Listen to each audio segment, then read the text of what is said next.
Olá, pessoal! Nunca morram no convexo, morram sempre no côncavo. O que é que quer dizer isso? Vamos lá?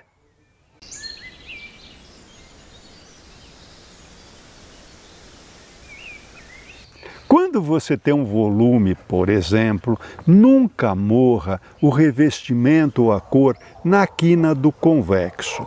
Aqui, por exemplo, eu tenho uma superfície mais acinzentada e outra branca. São duas superfícies, dois planos completamente diferentes. Se você quiser passar a ideia de volumetria, que na minha opinião a arquitetura ou o paisagismo ficam muito mais harmônicos, morra no côncavo.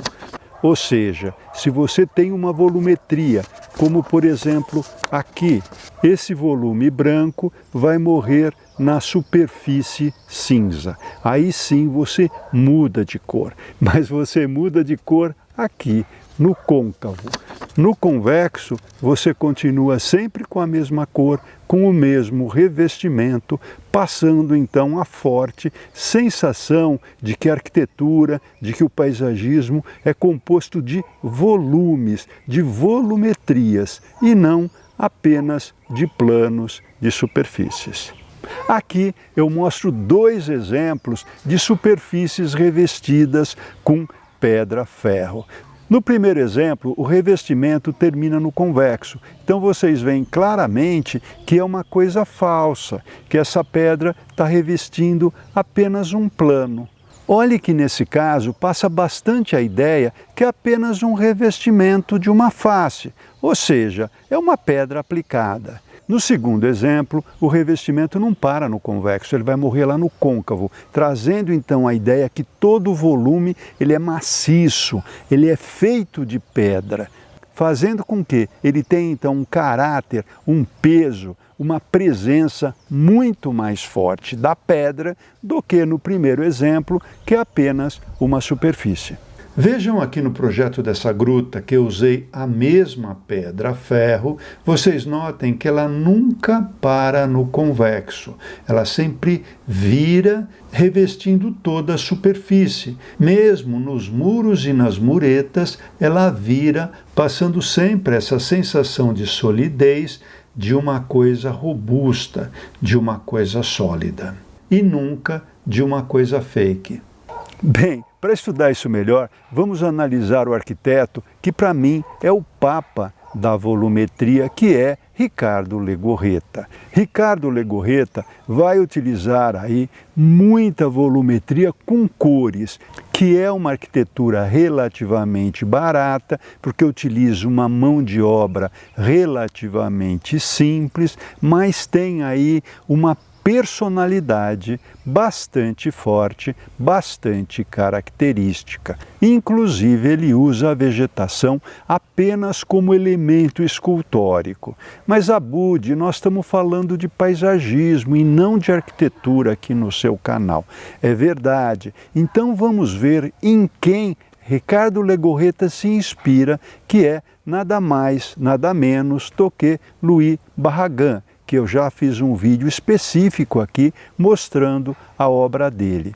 Barragan também é um arquiteto, mas principalmente um paisagista que ficou muito conhecido também pela volumetria aí dos seus projetos, usando cores bastante fortes, bastante interessantes e sempre ali baseado nessa questão da volumetria. E assim como Ricardo Legorreta, que é seu seguidor, utiliza muitos rasgos nesses volumes, requadrando a paisagem. Em geral, a paisagem distante é bastante vegetada e a paisagem de primeiro plano, essa paisagem mais próxima, tem a vegetação apenas como elementos escultóricos. Inclusive, eles utilizam muito a ideia da sombra, né? A sombra da ramagem, que quando projetada na arquitetura, faz ali uma textura, um desenho, uma paginação bastante interessante. Esse mesmo recurso do sombreamento é utilizado nos pergolados. Ambos fazem muitas pérgolas, criando um sombreamento diferente daquele da cobertura, um sombreamento relativamente parecido com a sombra das árvores, só que aqui, quando o sol incide fortemente nessa pérgola, a sombra bastante forte, bastante caracterizada, também deixa nas paredes essas listras, essa paginação que cria então uma surpresa.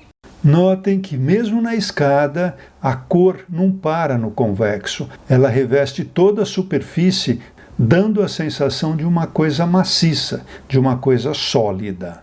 Mas, Abud, falando de escada, eu já vi escadas que sempre o espelho é diferente do patamar, ou seja, o material para no convexo. Bem, se a gente for olhar bem, nós vamos notar que, em geral, o patamar dá uma virada, porque normalmente ele é de pedra ou de madeira. Mas mesmo se a gente desconsiderar isso, a escada tem um ritmo, a escada acaba fazendo uma composição. Então, como eu diria, toda regra tem exceção, e na escada a gente vai admitir essa exceção. E vocês veem essa escada, por exemplo, que lembra livros, essa outra uma cachoeira, e nessas paisagens, que pode ser uma paisagem praiana ou então de cascatas, como vocês estão vendo aqui. Em outras palavras, a criatividade é o limite. Bem, essa é uma dica rápida e prática que eu quis compartilhar com vocês, porque eu gostaria muito de saber a opinião. Deixe aqui o seu comentário para a gente trocar uma ideia, tá bom?